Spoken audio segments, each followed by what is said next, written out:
Boa tarde a todos. São 5 horas, o nosso horário já combinado com a espiritualidade para a nossa reunião. E hoje nós temos aqui para nos ajudar nas nossas reflexões a nossa companheira Denise Pupato, que vai falar sobre o tema recordação da existência corpórea. Antes da nossa prece, nós vamos fazer uma leitura para o preparo para a nossa reunião. O título é Persiste e Segue. Está no livro Fonte Viva, Psicografia de Chico Xavier, ditado pelo Espírito Emmanuel. Persiste e segue. Portanto, tornai a levantar as mãos cansadas e os joelhos desconjuntados. Paulo, Hebreus 12, versículo 12. O lavrador desatento quase sempre escuta as sugestões do cansaço. Interrompe o serviço em razão da tempestade, e a inundação lhe rouba a obra começada e lhe aniquila a coragem incipiente. Descansa em virtude dos calos que a enxada lhe ofereceu, e os vermes se incumbem de anular-lhe o serviço. Levanta as mãos no princípio, mas não sabe tornar a levantá-las na continuidade da tarefa e perde a colheita. O viajor, por sua vez, quando invigilante, não sabe chegar convenientemente ao termo da jornada. Queixa-se da canícula e adormece na penumbra de ilusórios abrigos, onde inesperados perigos o surpreendem. De outras vezes, salienta a importância dos pés ensanguentados e deita-se às margens da senda, transformando-se em mendigo comum. Usa os joelhos sadios, não se dispondo, todavia, a mobilizá-los quando desconjuntados e feridos, e perde a alegria de alcançar a meta na ocasião prevista. Assim acontece conosco na jornada espiritual. A luta é o meio, o aprimoramento é o fim. A desilusão amarga, a dificuldade complica, a ingratidão dói, a maldade fere. Todavia, se abandonarmos o campo do coração por não sabermos levantar as mãos de novo, no esforço persistente, os vermes do desânimo proliferarão. Precipite no centro de nossas mais caras esperanças. E se não quisermos marchar de joelhos desconjuntados, é possível sejamos retidos pela sombra de falsos refúgios durante séculos consecutivos. Após o nosso preparo, então, já para a nossa reunião, vamos unir os nossos pensamentos, os nossos corações, para podermos, então, conversar com o nosso Mestre Jesus. Senhor Jesus, nosso Mestre, amigo, companheiro maior, aqui estamos, Senhor, para mais uma tarde de estudos, de aprendizado, de reflexão.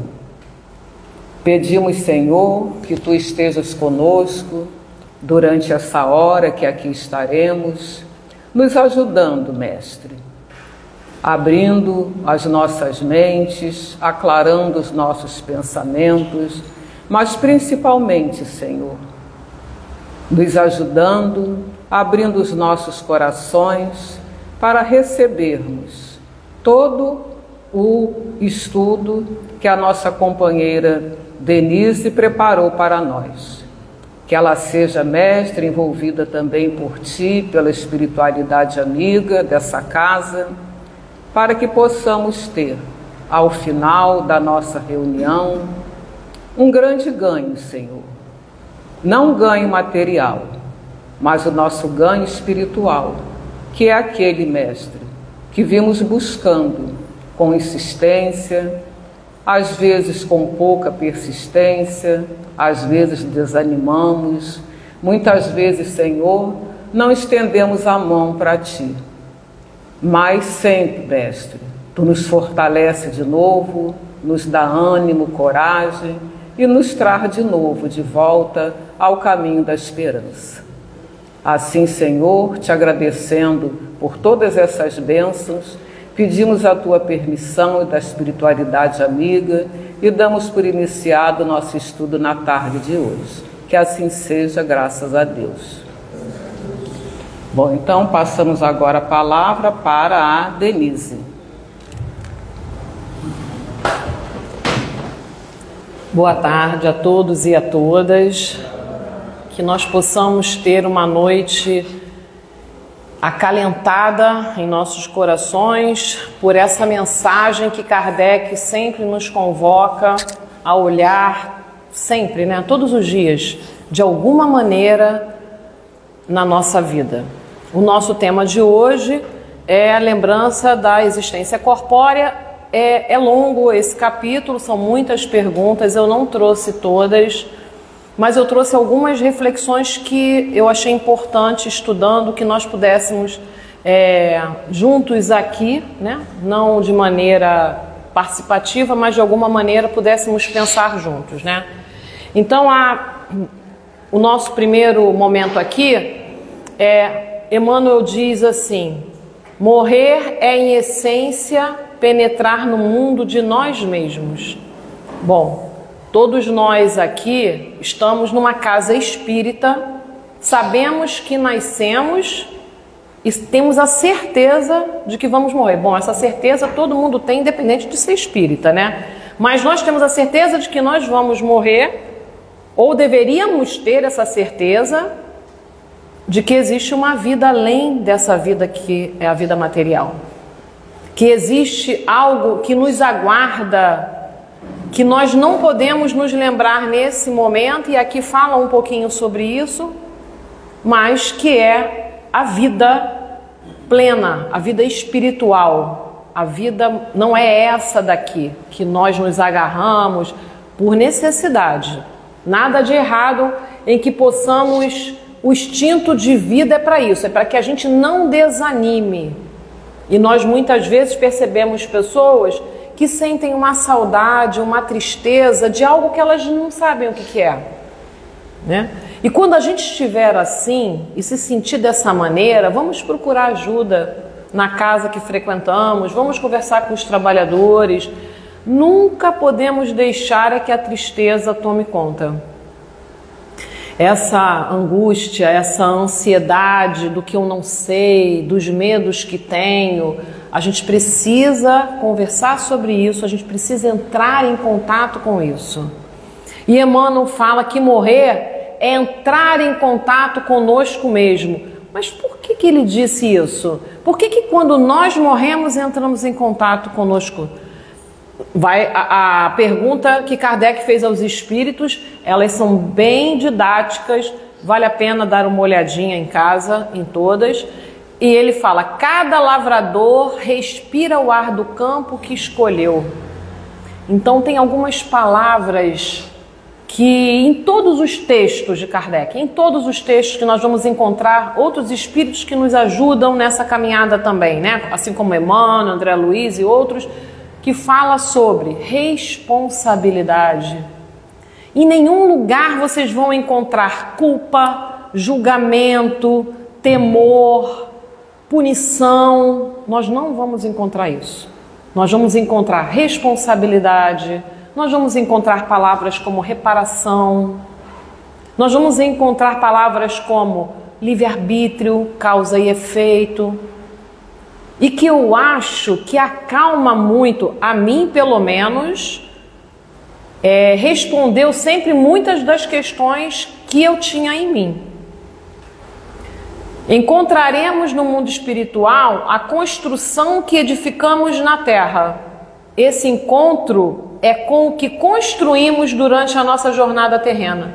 Deus está sempre nos amparando, mas nos dá o livre-arbítrio. Como tem sido a minha construção aqui? E nós temos que olhar que até as ciências ligadas à saúde mental, elas nos convocam a viver o momento presente. Todo mundo hoje está falando sobre isso. Viver o momento presente. Por quê? O passado não existe. E nem o futuro. Não adianta eu ficar presa ou tentar começar a imaginar o que eu fui numa outra encarnação. Eu estou falando de um passado bem distante. Mas a gente pode pensar num passado aqui. Um passado próximo aqui, né? O que eu fiz serve como uma orientação, se eu errei, para que eu não erre de novo. A convocação não é para minimizar ou, coitadinha da Denise. Não, a convocação é, olha para o que você está realizando. Muitas vezes a gente vê pessoas que falam assim, caramba, mas eu batalho e não consigo. Não é conseguir coisas materiais, não. Eu estou falando em termos de relacionamento afetivo, de progredir emocionalmente, de melhorar-se.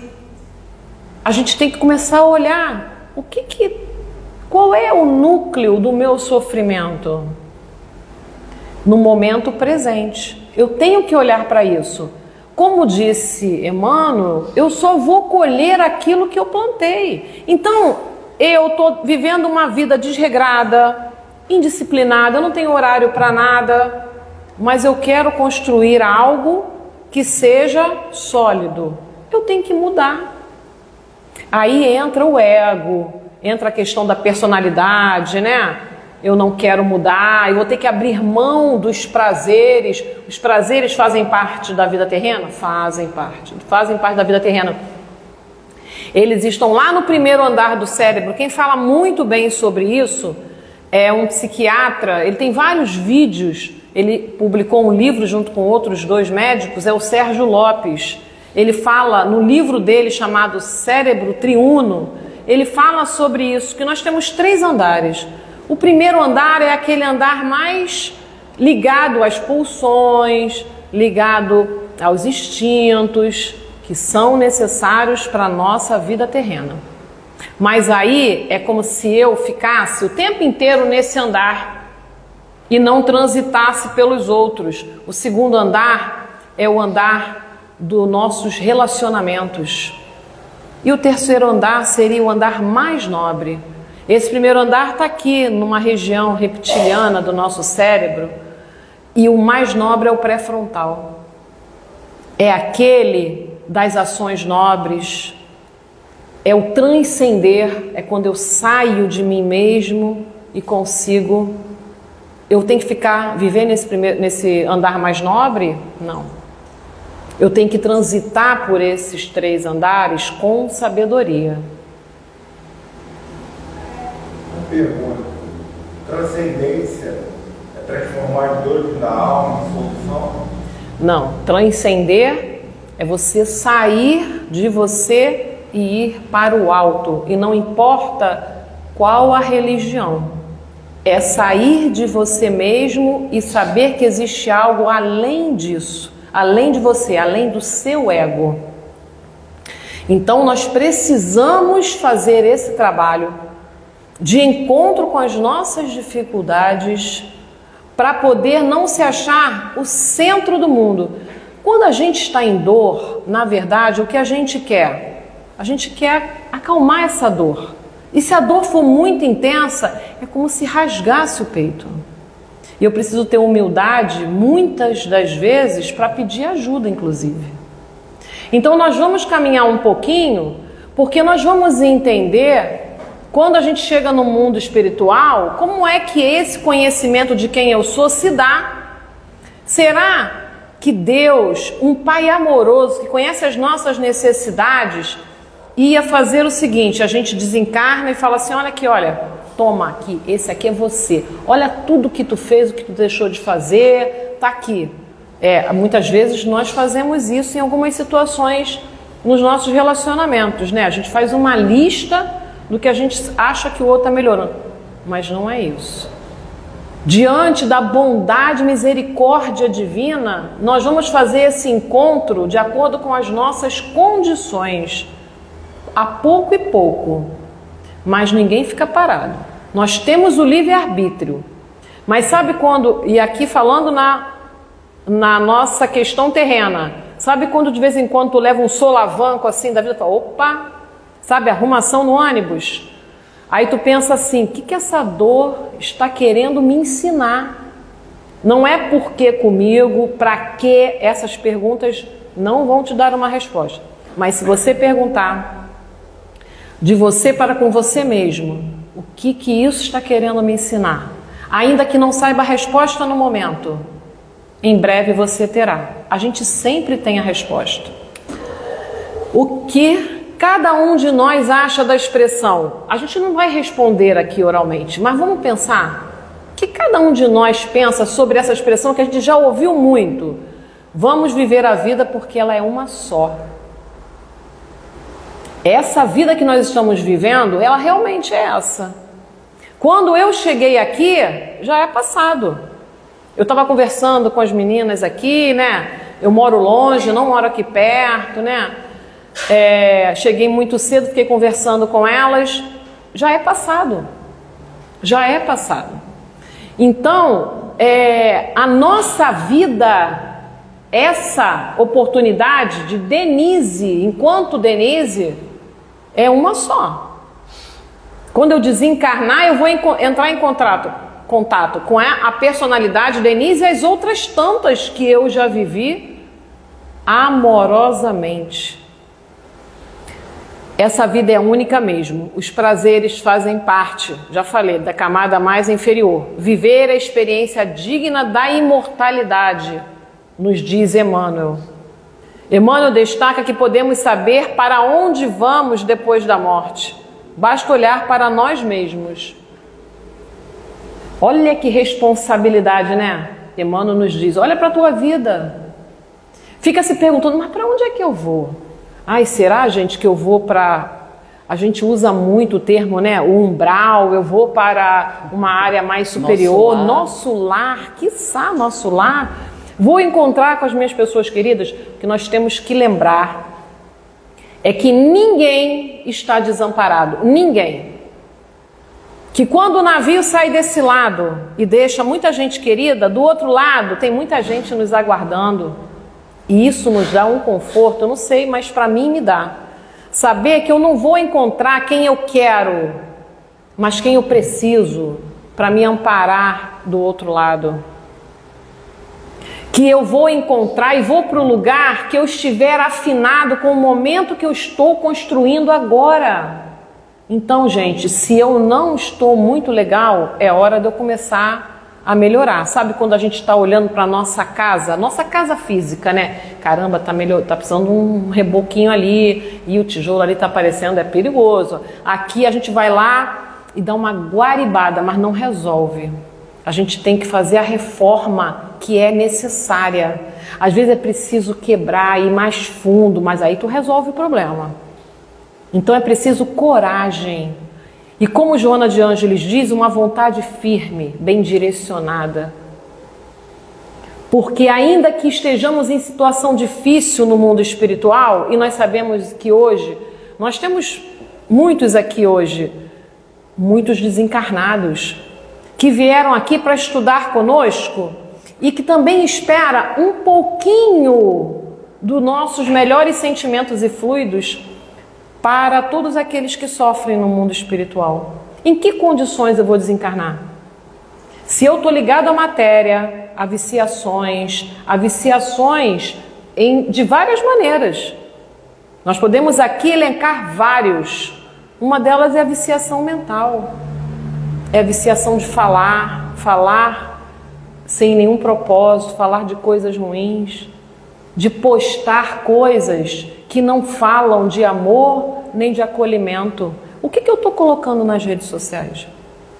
Fala de amor? O que eu comento? A gente vê pessoas com um comentário, às vezes, agressivo numa postagem que não tinha nem essa intenção. Mas esse é tema para outro dia, né? Descobrirmos quem somos quando estamos sozinhos, quais os nossos desejos, aqui estamos presos, quais as nossas realizações diárias. O melhor momento para falarmos de nós mesmos é quando estamos sozinhos, porque não tem os olhos de ninguém para nos julgar, né?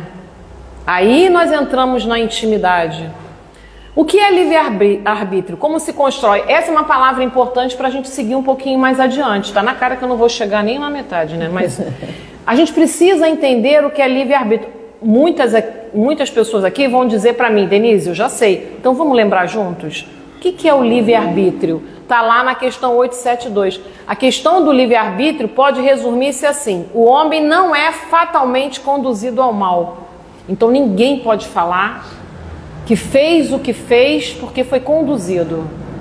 Está lá, os espíritos estão falando. Os atos que pratica não estavam escritos, entre aspas. Os crimes que comete não são resultado de um decreto do destino. Assim, o livre-arbítrio existe no estado de espírito com a escolha da existência e das provas, e no estado corpóreo com a faculdade de ceder ou resistir aos arrastamentos. Depois vocês leiam o restinho, vale a pena a gente lembrar que somos livres nas nossas escolhas e que não podemos apontar para ninguém, porque não há arrastamento. Por mais difícil que seja o nosso não, ele tem que ser dito. Se for no propósito do bem, lembrem, nunca estamos sozinhos. A questão 304, que é a primeira. O espírito se lembra da sua existência corpórea? Sim. Tendo vivido muitas vezes como homem, recorda-se do que foi. Esse homem na espécie, né? Então nós vamos nos lembrar sim da existência. A lembrança da existência corpórea se apresenta ao espírito de maneira completa, inopinada após a morte? Não. Mas, pouco a pouco, como alguma coisa que sai do nevoeiro e à medida que nela vai fixando a sua atenção. Olha a bondade de Deus aí. A pouco e pouco, nós vamos saindo desse nevoeiro, à medida que podemos entrar em contato com aquelas questões. E a gente vai, muitas vezes na nossa vida ainda aqui terrena, vivemos algumas situações, alguns problemas, e nós temos assim uns lampejos que a gente até acredita muitas vezes que são grandes ideias nossas, mas a espiritualidade sempre ali atuando, às vezes num sonho, às vezes através de uma intuição, nos vem um pensamento e a gente começa a reparar e a olhar para nós mesmos e descobrir que nós precisamos mudar naquele aspecto. Às vezes vem através de um sonho, porque o sonho ele é muito representativo, né? O sonho é do sonhador, já dizia Jung. E ele foi um grande estudioso do sonho e que nos fala que nós usamos símbolos para retratar algo que está ali, compactado, quase que preso no inconsciente. Mas é porque eu não consigo ainda entrar em contato com aquele conteúdo. E quando ele vem através de um sonho todo embolado, é possível a gente entender esse sonho. Porque ele representa os sentimentos e as emoções que eu estou vivendo naquele momento e que meu inconsciente está dizendo, olha para isso. Isso é muito importante.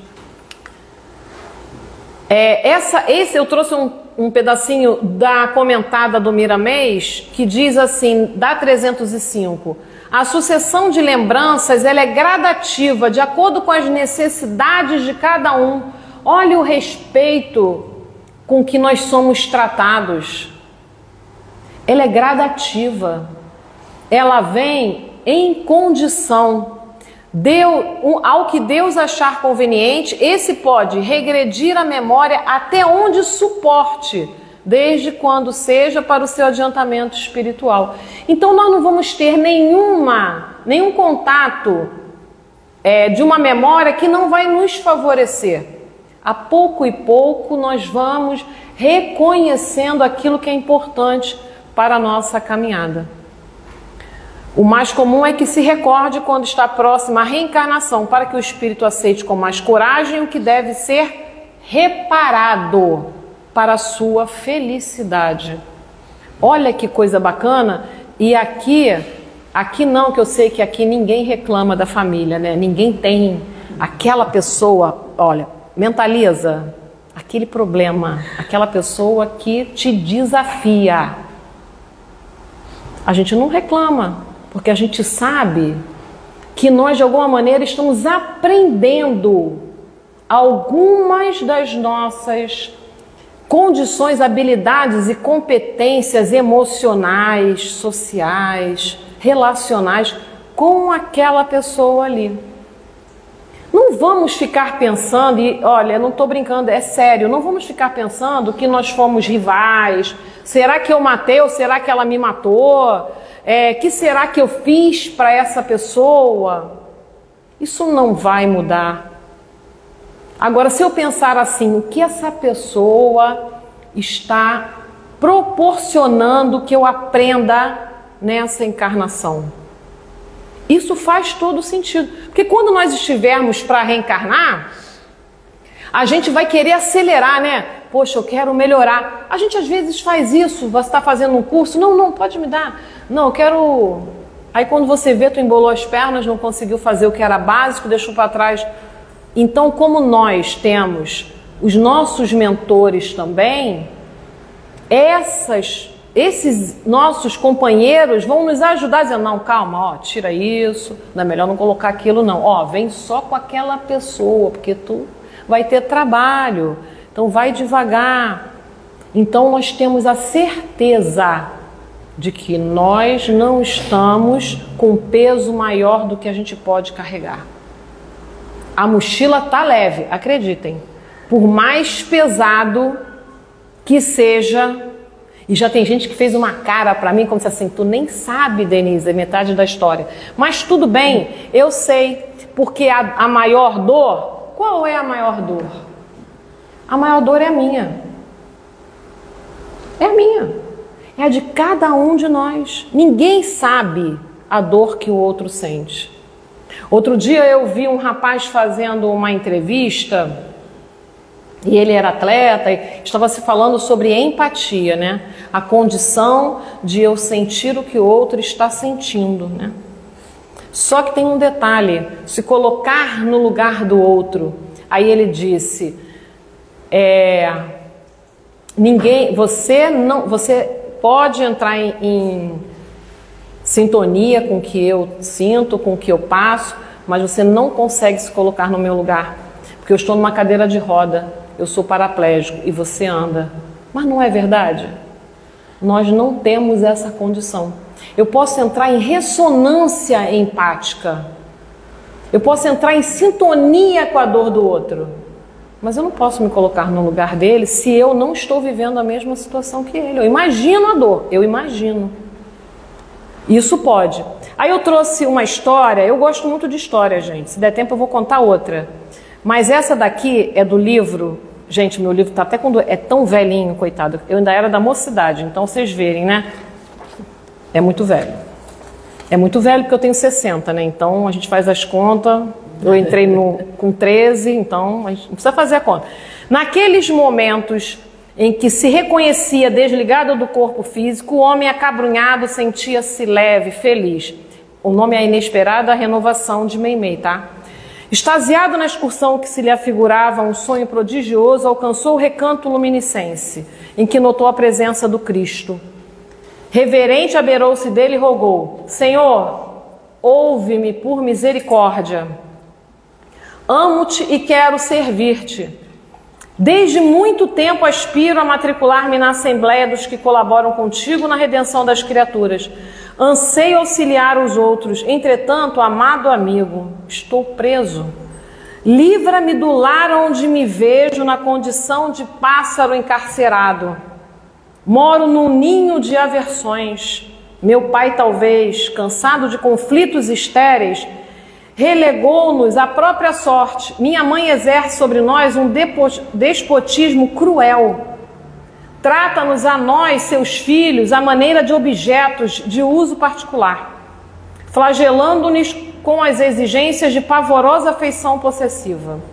Meus 2 irmãos me detestam, senhoreiam indebitamente o que tenho e me humilham a cada instante. Se concordo com eles, me ridicularizam, e se algo reclamo, ameaçam-me com perseguição e espancamento.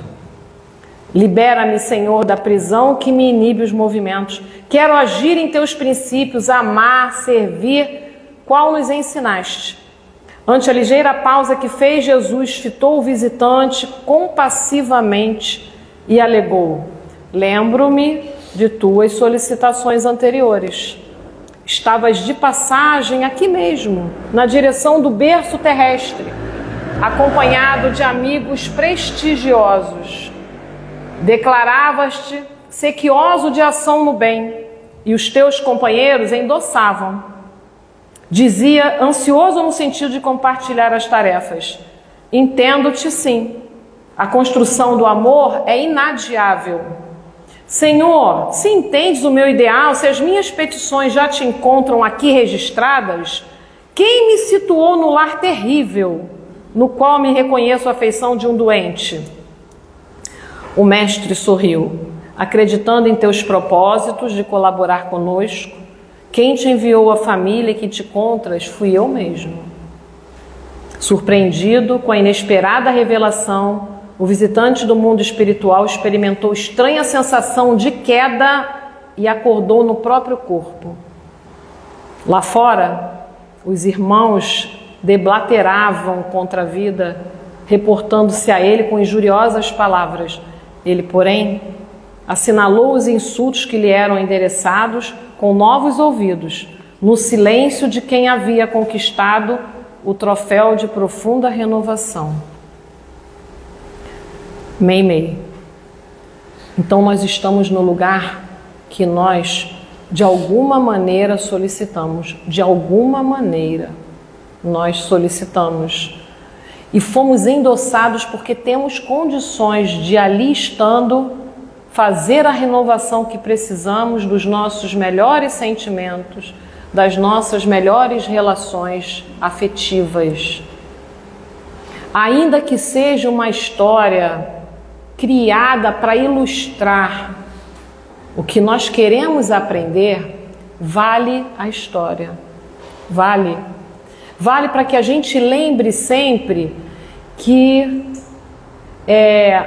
alguma coisa importante acontece para que a gente possa renovar tudo isso. E nós não estamos aqui, ninguém tem essa pretensão, né, de achar que nós estamos em missão. Que nós é que somos os educadores. Somos todos educandos. Estamos todos no mesmo barco. Uns mais desalinhados do que os outros. Mas precisamos cuidar de todos, inclusive daqueles que a gente encontra em condições assim, que não são da nossa família terrena nesse momento, do nosso núcleo familiar, mas da nossa família espiritual. Será que eu reconheço aquelas pessoas que estão nas ruas com uma aparência muito ruim, como meu irmão de jornada? Sei não, hein? Será que eu reconheço aquelas pessoas que estão ali, drogadictos, na Cracolândia, em condições muito ruins, como nossos irmãos? Ou eu julgo, ou eu condeno? Então nós temos que olhar para isso enquanto estamos a caminho. Essa é a nossa tarefa. Outro dia uma amiga que é evangélica, ela me falou: Denise, eu fiquei impressionada no grupo dela lá, um grupo que ela tem, de uma atividade que ela faz e tal. As pessoas falaram assim: nossa, vocês viram, colocaram ali, sabe, banheiro voluntário, aquele trabalho lindo que as pessoas fazem de dar banho a algumas pessoas, cortar cabelo, fazer barba, lá na Cidade de Deus, num lugar que realmente está muito difícil ali. E aí as pessoas reclamando, é isso mesmo, daqui a pouco eles estão ali assaltando a gente, olha que absurdo, não sei. Aí minha amiga falou assim, calma, eu estou entendendo bem. Essas pessoas estão dando dignidade a essas pessoas. Estão dando dignidade. Aí a minha amiga colocou assim, a minha mãe, ela cresceu em Madureira, né?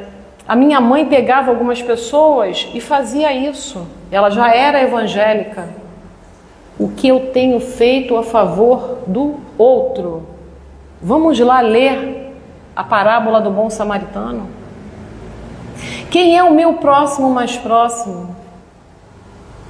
Falava, aí as pessoas emudeceram no grupo, porque essa minha amiga questionou. Gente, onde é que está a humanidade nesse grupo? E aí as pessoas emudeceram, porque não iam falar, não tiveram argumentos, né? E eu disse para ela, Jesus, se voltasse à Terra, seria reconhecido por nós? Acho que seria crucificado de novo. Certamente. Onde ele estaria? Fazendo junto aqui a nós, estudando o Evangelho? Nas igrejas? É lá que ele estaria? Foi isso que ele disse para um dos discípulos, eu embolo todos os nomes, eu acho que foi André, que se recolheu para estudar, e aí encontrou com o mestre, e ele disse, mestre, estou indo ao encontro dos doentes, porque são eles que precisam dos médicos, são eles que precisam de socorro. E ele aí despertou. E nós? Será que a gente estuda, já decorou as questões do Livro dos Espíritos? E o que a gente tem feito a favor do próximo?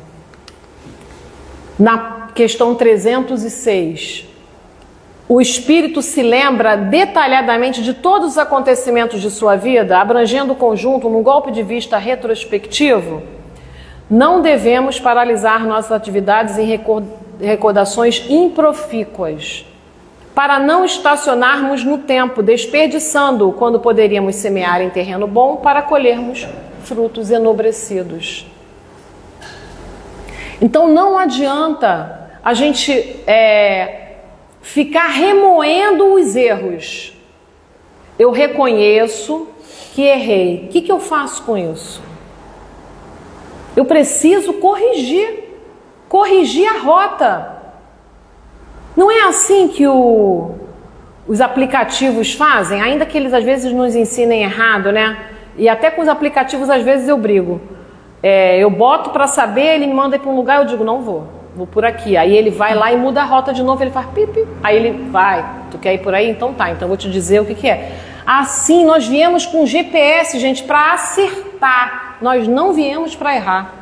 Nós não viemos para sofrer. É um equívoco quando se ouve que o sofrimento, ele é para limpar a nossa alma, para nos... Não, o sofrimento, ele é um erro de percurso nosso, é uma escolha. Nós não viemos para sofrer. O sofrimento vem porque nós fizemos escolhas erradas. Precisamos corrigir a rota. Quanto mais cedo corrigirmos, mais rápido vamos sofrer menos. Ainda é etapa terrena o sofrimento? Ainda é da etapa terrena. Vemos às vezes sofrimentos, muitas vezes que vêm até em coletividade, porque há necessidade de uma revisão de algum aspecto para aquele grupo e para um aprendizado para outros tantos também. Não tenham dúvida quanto a isso. E aí a amorosidade vem no momento em que a gente sabe que nós não vamos entrar em contato com aquilo que não podemos trabalhar.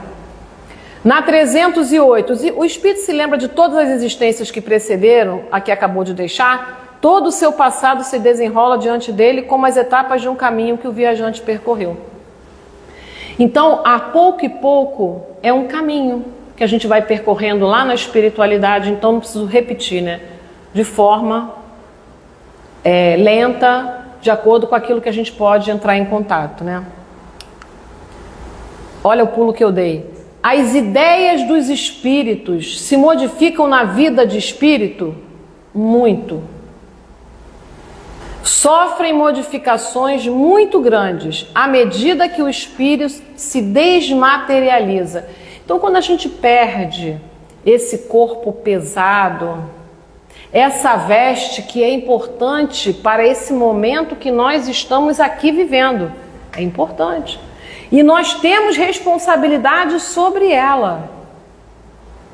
Então, o que eu acho que assim, que nós ficamos pensando assim, poxa, que me consola, né? Acho que a doutrina espírita, ela traz esse consolo de que nós podemos fazer essa mudança e plantarmos algo de melhor, que nós não vamos ser punidos. Então, se eu cuidar bem desse corpo, eu tenho um prognóstico muito favorável para uma outra encarnação. A gente não regride. A gente tem a certeza do progresso. À medida da conquista realizada, ninguém vai andar para trás. Isso é inexorável. A gente precisa acreditar nisso. E precisamos ajudar aqueles que caminham conosco para o seu progresso também. Mas não em ponta de faca, gente. Ninguém vai caminhar com você a reboque, assim, buscando o outro. Vamos, na marra. Não vai, não vai. Os meus filhos entraram na doutrina espírita na barriga. Mas eles não são frequentadores. Quando vem a dor de barriga, sabe aquela clássica? Aí fala assim, mãe, tu vai ao centro hoje? Aí eu vou contigo. Já pergunto, tá tudo bem? Né? Ah, não, porque eu tenho faculdade, porque eu tenho trabalho, porque eu cheguei cansado, porque a gente tem que encontrar esse horário de encontro conosco mesmo antes do desencarne, né? Vamos fazer esse encontro conosco mesmo? Quando nós estamos aqui, nós estamos, bom, deveríamos, né? Pensar em nós. Algumas vezes a gente fica assim, olha, nossa, meu marido precisava estar ouvindo isso. A minha mulher precisava estar ouvindo isso. A minha namorada, meu namorado, seja lá o que for. Nossa. Às vezes, em algumas palestras, a gente vê até a pessoa fazendo assim, ó, cutucando, como se assim, tá ouvindo? Tá acordado? Quem tem que estar acordado somos nós. Nós é que estamos... Essa caminhada, ela é a nossa digital. É intransferível. E ela é nossa. Esquece. Porque você não vai... A gente pode contagiar. A gente falando, a gente pode levar o outro a, se tiver alguma dúvida, né? Teve um momento na minha casa, a gente fazia o culto no lar, todo mundo junto, mas essa questão de horário às vezes muda, né? Mas aí estava todo mundo em casa, aí eu dizia assim, ó, tá no horário do culto, vamos fazer o culto. Chegou um determinado momento que eu parei de obrigar. Na evangelização, até a minha amiga falava assim, Denise, vem com uma cara, deixa que ele está precisando, não fala, tem que vir. Eu estive na evangelização anos, não estou nesse momento, mas eu sempre estive na evangelização. Eu dizia para os pais, quando chegava na porta, mãe, não quero. Você faz isso na escola convencional? Não. Por que na escola de Jesus você fica ponderando se entra ou se não entra? Deixa ele, vem daqui a pouco. Aí sai rindo, brinca, gosta, mas reluta. Porque ali é uma criança, mas é um espírito, gente. É um espírito. Ele vai precisar ouvir já desde muito cedo. A gente precisa, a gente vai plantando. Se ele vai manter isso ou não, se vai para uma outra religião, que seja. A gente tem que estar aonde o nosso coração diz, olha, está valendo a pena. Isso me traz consolo, então tá valendo a pena. Aí teve um momento lá que ninguém estava participando, eu falei, quer saber, vou botar mais copo para ninguém não vou beber água não, porque vou ficar papa água, eu faço aqui o culto sozinha, né? Aí eu fiz o culto, estava fazendo a prece, aí me veio um pensamento, mas muito claro, né? Para mim, muito claro, e eu digo para vocês que eu fui começando a pouco e pouco a ouvir o que é meu, mas que vem com o endereço lá de cima também. E aí eu ouvi como se fosse um puxão de orelha. Você não vai botar água, eles não vão estar aqui. E o que você vai estar ensinando com isso? O amor ou a vingança? Mais ou menos isso. Não foi dessa maneira, né? Que eu não me lembro mais. Mas foi mais ou menos isso. O que eu estaria ensinando para eles? Ó, não botei água não, vocês não querem participar? Ok? Então, se aquilo era importante, eu dizia para eles que era bom a gente se reunir para fazer essa ambiência no nosso lar, que a gente sabe que o culto no lar é muito importante. A espiritualidade está ali presente. Eu estou dizendo para eles com a minha ação, foi uma ação compassiva ou uma ação de cobrança? Então, a gente precisa reconhecer quando a gente age, porque todas essas emoções, a raiva, né, a alegria, a tristeza, todas elas fazem parte da nossa vida. Nós não somos as nossas emoções e nós não somos o nosso pensamento, tá? Às vezes as pessoas têm mania de falar assim, olha, nós somos o que pensamos. Não somos. Nós estamos pensando assim, nós podemos mudar isso. Isso é muito sério, porque quando as pessoas chegam para serem atendidas, seja em que condição for, ou num consultório, ou no atendimento fraterno, com muita raiva, então eu sou o pior dos espíritos, que eu vivi uma situação muito difícil e eu sou o que eu penso, então eu sou a raiva. Não, eu não sou a raiva, eu estou com muita raiva. E como diz Joana de Ângeles, eu só diluo isso nos olhos lustrais do amor. Somente através do amor eu posso diluir isso. Descongelar o nosso coração com relação àquelas pessoas mais difíceis. Essa semana a gente estava no estúdio Joana de Ângeles e a Maria Martorelli mostrou uma figura que é do livro do Osho, né? De uma pessoa toda congelada e muito quebradinho assim, e algumas lágrimas. Ela perguntou, o que vocês veem nessa figura? Porque figura é muito importante no trabalho, quando a gente faz, né, de afetividade, dentro dos consultórios, elas são projetivas, né? Então, ela perguntou isso e aí cada um de nós falou, né? Eu falei para ela, a primeira coisa que me fez lembrar foi porque agora eu tô com uma netinha em casa, né? Ela tem 3 anos e tudo é Frozen. Frozen digo eu, porque ela fala que é a Let It Go, né? A Let It Go, tudo é Let It Go, é azul, tudo é Let It Go. Então, olhando o filme, eu nunca tinha visto o filme, agora eu sou fã da Disney, né? Forçada, mas sou, né? Então já estou entendendo um pouco mais.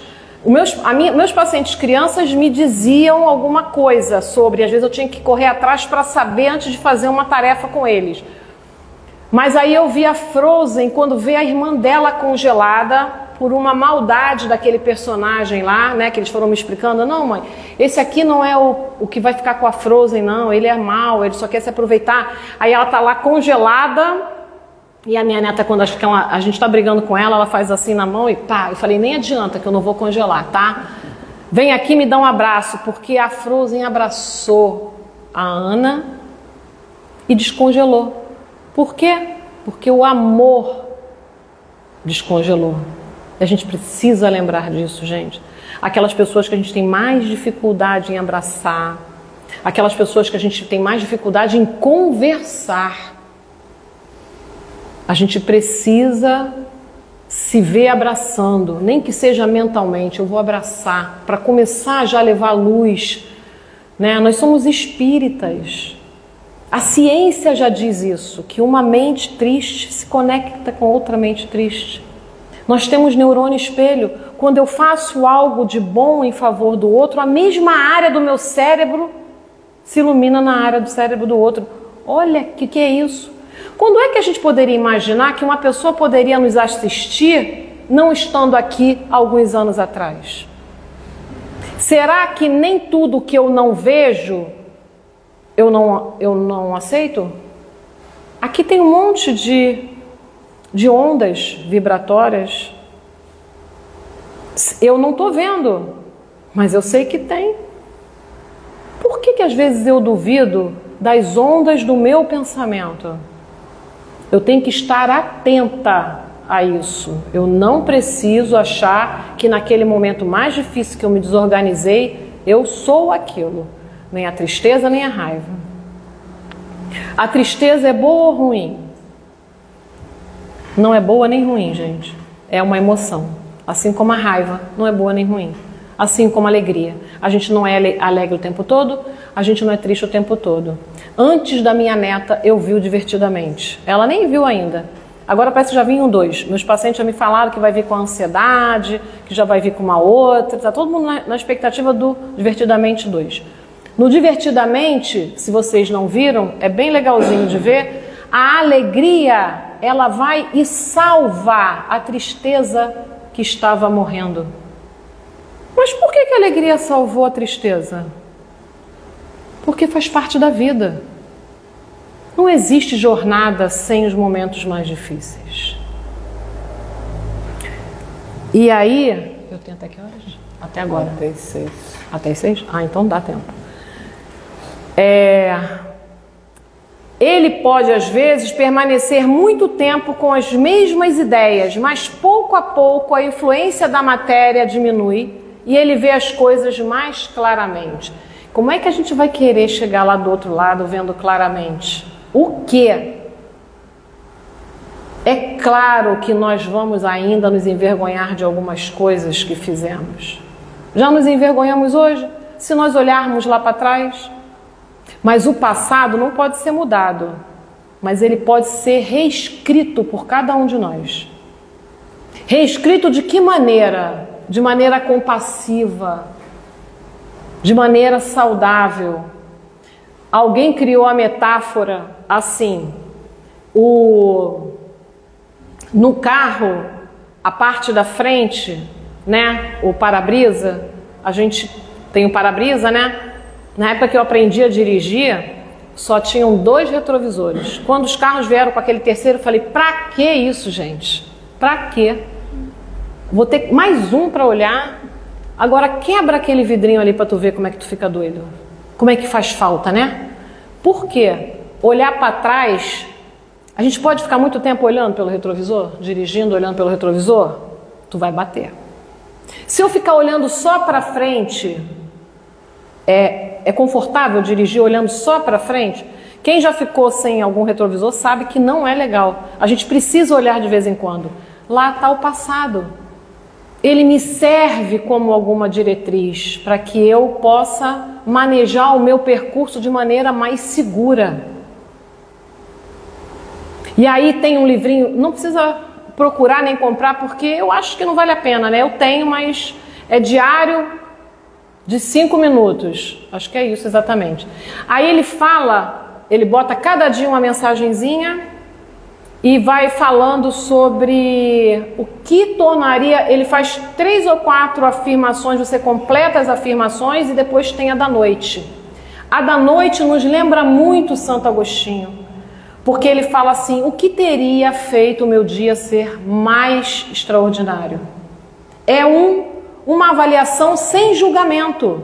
Percebem que não fala assim, o que eu deveria ter feito que eu não fiz? Aonde foi que eu errei? Não. Fala justamente aonde o meu dia poderia ter sido melhor. Ou seja, para eu avaliar aonde eu posso melhorar. Mas a gente pode começar o dia pensando, o que tornaria meu dia extraordinário? Para quem tem dificuldade em fazer rotina, que diz que faz 1000 programações e não cumpre nenhuma, é uma boa coisa, porque a gente não tem que fazer metas longas, nós temos que fazer metas a curto prazo. Então lá ele cita que nós temos um sistema no nosso cérebro que se chama SAR, Sistema de Ativação Reticular. Esse sistema, ele ativa e coloca na nossa página principal, sabe, como se fosse um site, alguma coisa, aquilo que a gente dá destaque. Aí ele dá um exemplo, quer ver como é que funciona? Quem aqui já trocou de carro vai entender isso. Você tem um carro, aí você vai trocar seu carro, eu acho que vou comprar a marca tal. Pronto. Todo mundo saiu com aquela marca para tu ver. Tu começa a ver um monte daqueles carros na rua, não é assim? Um monte daquele carro. Antes você não reparava. Agora, em cada pedacinho da rua tem aquele carro. Gente, que coisa, né? Por quê? Porque eu dei destaque àquilo. Fica fácil de entender assim, né?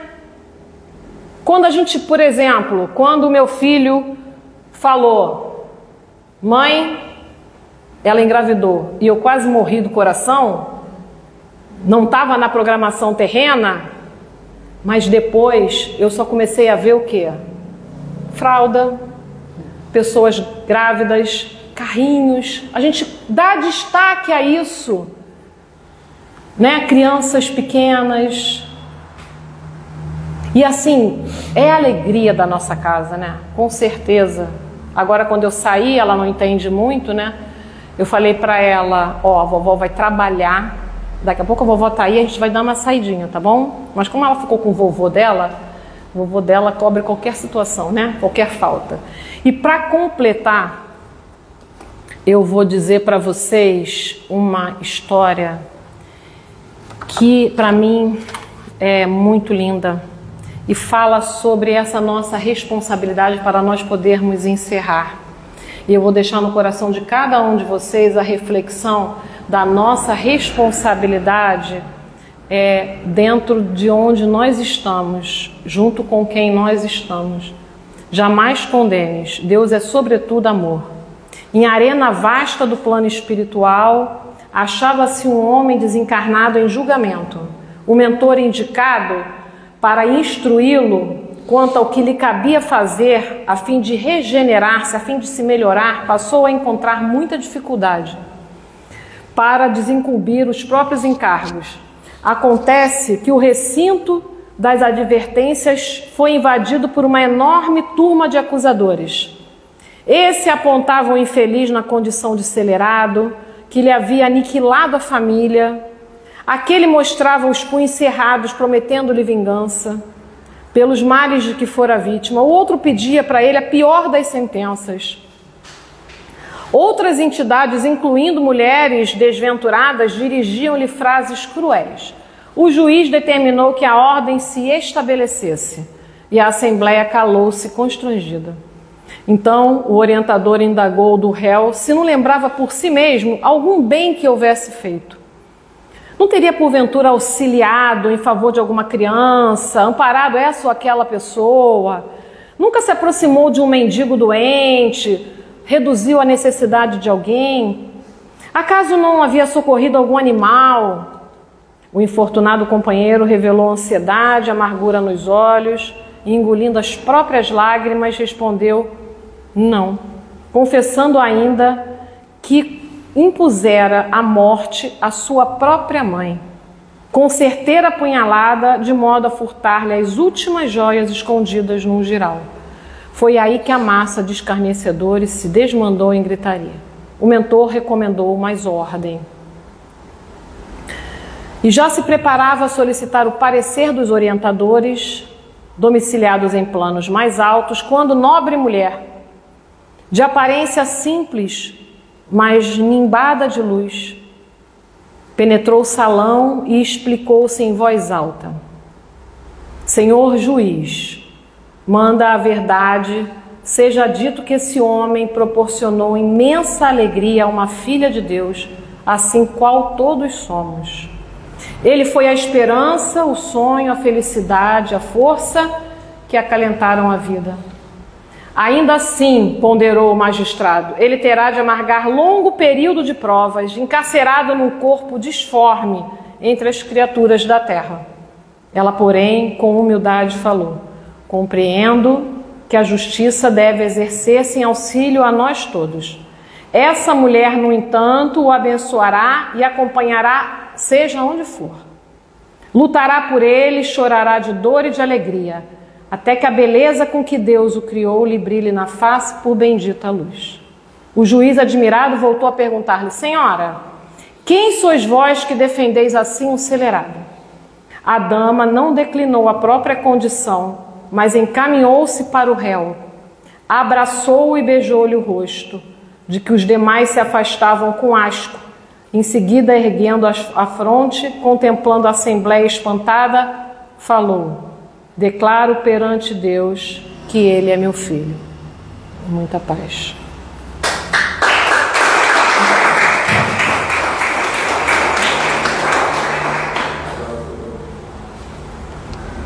Agradecemos a Denise pelo estudo da tarde e vamos agora passar para a segunda parte da nossa reunião, que é o passe individual.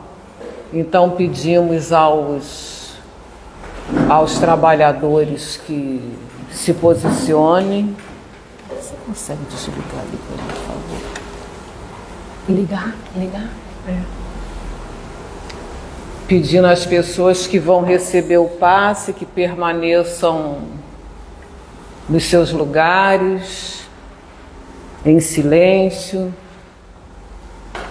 e que possam, a partir de agora, estarem somente pensando em Jesus.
Graças a Deus.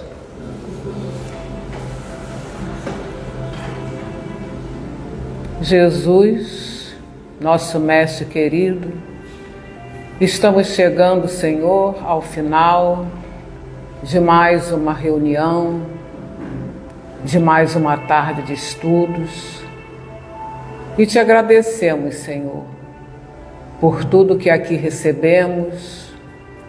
Agradecemos, Mestre, pelas reflexões da tarde, por todo esse ensinamento, Senhor, que aqui viemos buscar e que com a Tua ajuda recebemos. Agradecemos, Senhor, por essa casa que nos acolhe, nos fortalece, que nos ajuda, Mestre, a caminharmos, buscando sempre o melhor caminho, buscando, dentro do Evangelho, as melhores escolhas, as melhores soluções para as nossas vidas. Pedimos, Senhor, pelos nomes colocados lá fora nas caixinhas de prece, assim como, Senhor, por aqueles também que não foram colocados, mas que nesse instante passam pelas nossas mentes, pelos nossos corações, pedindo a Ti que ajude, Senhor, a todas essas pessoas nas suas necessidades. Pedimos também, Jesus, e agradecemos pela presença da nossa companheira Denise, que ela possa, Mestre, a cada dia se aprofundar mais, não só no conhecimento intelectual, mas que ela consiga, Jesus, como por certo tem feito, aprimorando a cada dia o seu conhecimento espiritual, o conhecimento da alma humana, para que possa, Mestre, ajudar a todas as pessoas que a ela recorrerem pedindo ajuda. Que ela consiga também, Senhor, continuar sendo uma divulgadora dessa doutrina de luz e de esperança que todos nós abraçamos. Pedimos também, Jesus, que nos ajude nas nossas dificuldades, nas nossas inseguranças, nos mostrando, Senhor, o caminho a seguir e que seja o caminho sempre voltado para o amor, para a empatia, para o desejo, Senhor, de melhorarmos a cada dia, cada degrauzinho, cada passo, Senhor, mas que busquemos caminhar sempre na Tua direção, na direção do bem, na direção de Deus, nosso Pai e Criador. Assim, Senhor, te agradecendo mais uma vez por essa oportunidade de estarmos aqui, agradecendo por esse sábado que tanta coisa boa nos trouxe. Estamos encerrando a nossa reunião e pedindo a Ti, a espiritualidade amiga que coordena os nossos trabalhos, a permissão para dá-los por encerrado. Que assim seja, graças a Deus.